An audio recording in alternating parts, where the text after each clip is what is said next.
Mēs rādām, lai jums palīdzētu. Jau tagad tiešraidē no LNT. Esiet sveicināti! Jūs skatāties raidījumu Degpunktā. Noslēguma sērija.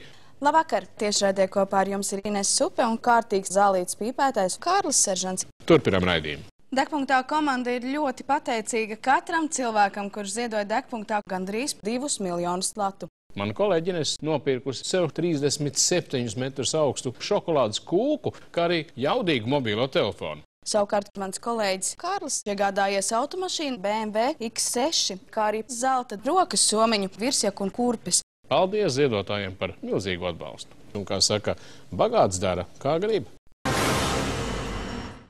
Dīvaini, bet fakts. Izrādās, ka Latvijas neiedzīgās likumdošanas dēļ pensionārus nedrīkst likvidēt pilnībā. Iespējams, tāpēc mūsu saimā atrasts cits risinājums. Politiķi drīzumā varētu pieņemt likumu, kas noteiks derīguma termiņu cilvēkiem 50 gadiem, kas nozīmē, pie likuma pārkāpējiem nāks uzšķērdējs ar cirvi.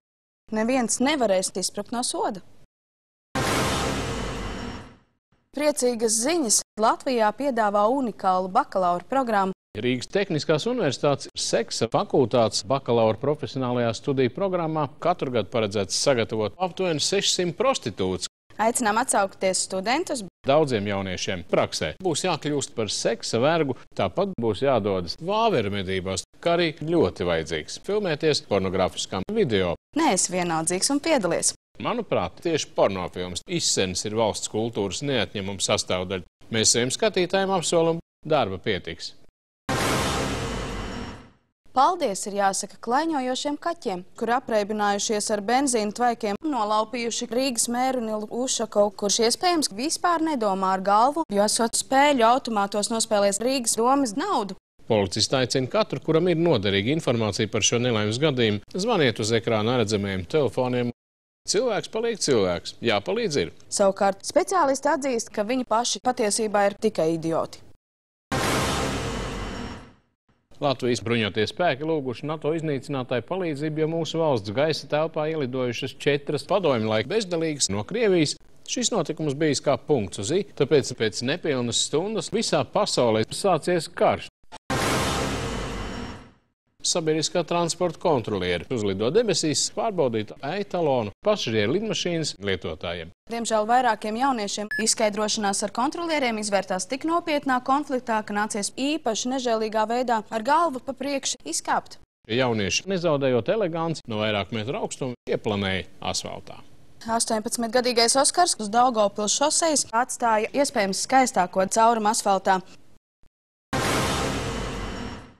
Netālu no Kokneses uz apledojušu ceļu notika Rīgas Dinamo hokeja spēle, kuras laikā, diemžēl, notika smaga avārija. Tūkstošiem Dinamo skatītāji apgalvoja, ka ar milzīgu ātrumu baļķvedējā ietriecās ozoliņš.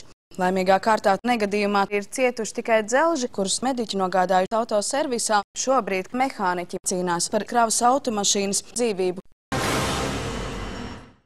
Šodien Degpunktā Siguldas pusē šajā Latvijas novadā. Pagastā sašutuši cilvēku, jau viņi iemanījušies par šiem pēdējiem paziņojumiem internetā. Es esmu tā piedzēries, ka knapi spēju dabūt pār lūpām dažus vārdus. Par laimi, labā ziņa ir tā, ka tas bija, ka visai normāls viskijs. Var just, dzērāji savus ieradumus nemaina. Grūti slēpt savas emocijas līdz pat sirds dziļumiem. Viss piegriezies. Arī jūs, cūkas. Piektdienas vakarā mēs jau jums stāstījām, ka par kundzi neviens... Es atvainojos par tehnisku kļūmu.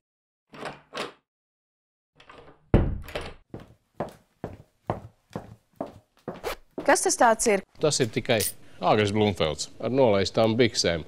Tieši tā, labvakar Degpunktā skatītāji. Es domāju, ka man noteikti piekritīs daudz skatītāji, ka šāda metode varētu savaldzināt jebkuras dāmas sirsniņu. Tiekamies pēc īsa brīža. Šodien saņemām priecīgas ziņas. Rīgas ūdenim drīzumā pievienos iespējīgi daudzumu narkotikas, bet visā Latvijā narkotiku obligāta lietošana paredzēta ar 1. decembri. Nu ko, nav nemaz tik slikti mūsu valstī. Mūsu valsts iedzīvotāji varēs pasauli redzēt citām acīm. Latvijas robežsargiem izdevies aizturēt pēdējā laikā lielāko nelegālā alkohola un kontrabandas cigarešu kravu. Šobrīd tiešraidē esam sazinājušies ar Latvijas robežsargiem, kuri 3 dienas pēc kārtas iznīcināja alkoholu, un starp citu, šīs dienas ir viens no disciplinētākajiem mūsu valstī. Labvakar, Jāni! Cik nopietna ir situācija un kā norit alkohola iznīcināšanas operācija? Klusāk! DJ pagriez klusāk! Pasaka, lai mūzika pagriez klusāk! Dažas man sarunāts bija aizmirsts. Jau kaža!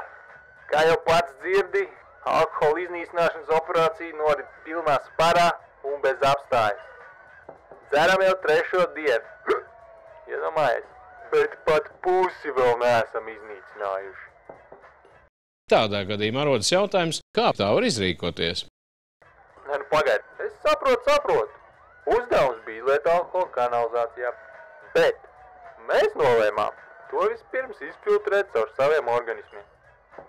Obligāti prasīsim komentārus atbildīgajiem priekšniekiem.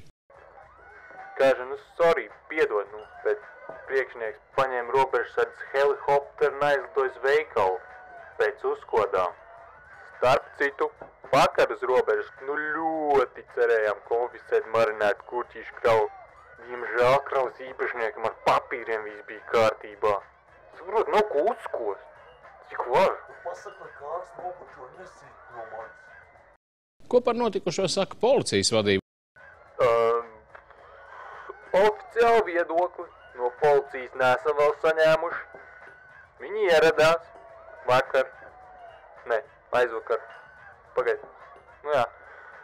Bet jau 2. dienu kā nespēja attiet no Jack Daniels konteinera.